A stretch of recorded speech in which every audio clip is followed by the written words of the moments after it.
जीवनात कधी कधी असा काळ येतो की प्रत्येक दरवाजा बंद होतो, आशा संपते आणि मनुष्य निराशेच्या अंधारात हरून जातो. पण जेव्हा सर्व काही संपल्यासारखं वाटतं तेव्हा देव स्वतः एका चमत्काराच्या रूपात प्रकट होतो. ही कथा आहे एका भक्ताची, ज्याने आयुष्याच्या शेवटच्या टप्प्यावर श्री स्वामी समर्थांना हाक मारली आणि महाराजांनी त्याचं संपूर्ण आयुष्य पालटलं. महाराष्ट्राच्या सोलापूर जिल्ह्यातील एका छोट्या गावात गोविंदराव देशमुख नावाचा ब्राह्मण राहत होता. तो खूप धार्मिक, प्रामाणिक आणि साधा होता. पण काळाने त्याचं सगळं हिरावून घेतलं होतं. त्याच्या शेतीत काहीच उगवत नव्हतं. जनावर मेलेली, घरात अन्नाचा दाणा नव्हता. त्याची पत्नी गंभीर आजारी होती आणि लहान मुलं उपाशी होती. तो रोज देवाजवळ जाऊन म्हणायचा, हे देवानो, मी तुमचं नाम घेतो, तुमची पूजा करतो, तरी माझ्यावर ही संकट का? गावात सगळे लोक म्हणायचे, अरे गोविंदराव, अक्कलकोटच्या श्री स्वामी समर्थांजवळ जा, ते सर्व जाणतात. पण गोविंदरावला शंका होती, काय खरंच हे स्वामी समर्थ देव आहेत का? मी जर त्यांच्याजवळ गेलो तर माझं दुःख दूर होईल का?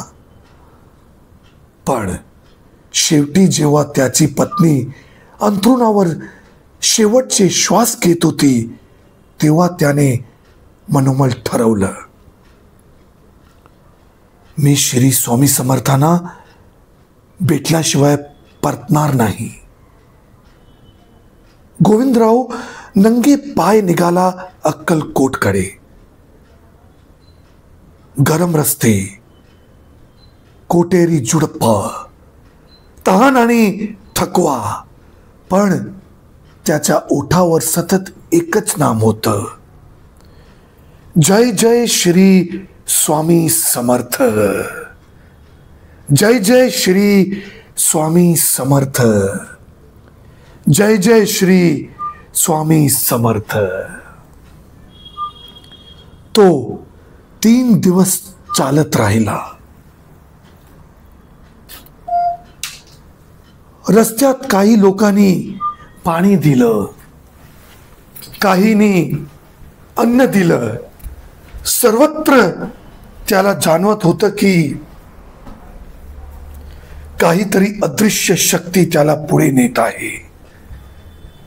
शेवटी एक सकाळी तो अक्कलकोटला पोहोचला.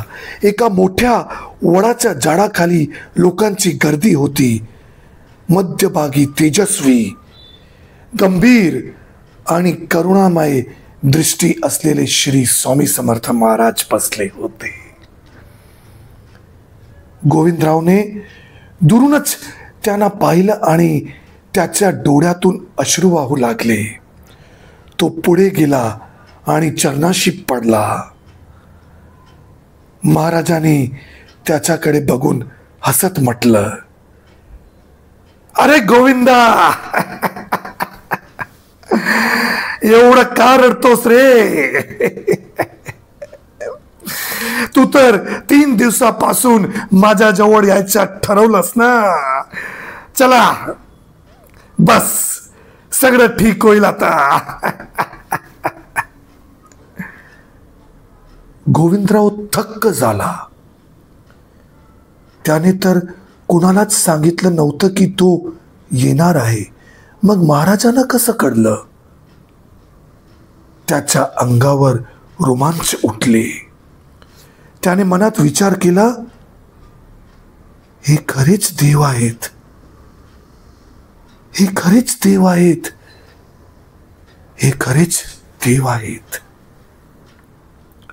स्वामी समर्थांनी आपल्या पिशवीतून भस्म काढलं आणि गोविंदरावच्या हातात ठेवत म्हणाले, हे भस्म घे, घरी जाऊन अंगणात टाक.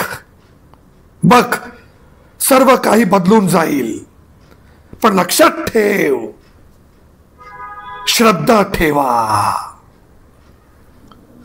गोविंदराव नम्रतेने वंदन करून निघाला. त्याने ती भस्म आपल्या अंगणात टाकली आणि थकून झोपला. दुसऱ्या दिवशी सकाळी त्याच्या पत्नीचा आवाज आला, गोविंदा, गोविंदा, मला बरे वाटते आहे, उठ, मला अन्न दे. गोविंदा, मला अन्न दे. तो धावत गेला आणि त्याने पाहिलं, ती पत्नी जी मरण्याच्या दारात होती ती आता हसत होती. मुलं आनंदाने खेळत होती. तो अजून थक्क असतानाच पत्नी म्हणाली, थोड्या वेळापूर्वी एक वृद्ध साधू आले होते. त्यांनी मला भस्म दिलं आणि म्हणाले, गोविंदराव येतोय, आता सगळं ठीक होईल. गोविंदरावला जाणवलं, हे स्वतः श्री स्वामी समर्थ महाराजच होते. हे स्वतः श्री स्वामी समर्थ महाराजच होते. हे स्वतः श्री स्वामी समर्थ महाराजच होते. त्या रात्री मुसळधार पाऊस पडला. त्याच्या कोरड्या शेतात हिरव्या पालव्या फुटल्या. जनावर पुन्हा परी झाले आणि गावातील लोक म्हणू लागले, हे सगळं स्वामी समर्थांचा चमत्कार आहे. हे सगळं स्वामी समर्थांचा चमत्कार आहे. गोविंदराव पुन्हा अक्कलकोटला धावत गेला. महाराजाच्या चरणी पडून म्हणाला, महाराज, तुम्ही मला जीवन दान दिलत. तुम्ही मला जीवन दान दिलत.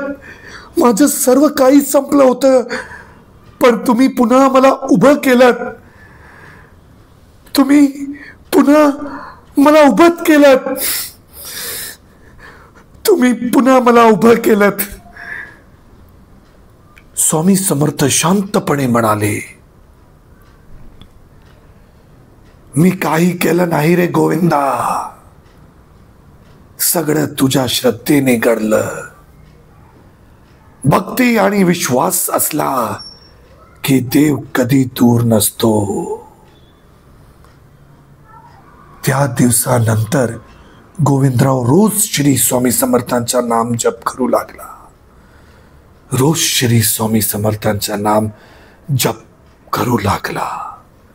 त्याच्या आयुष्यात शांती, समृद्धी आणि आनंद परत आला. तो म्हणायचा, स्वामी समर्थांनी मला शिकवलं की चमत्कार बाहेर नसतो, चमत्कार आपल्या मनात असतो.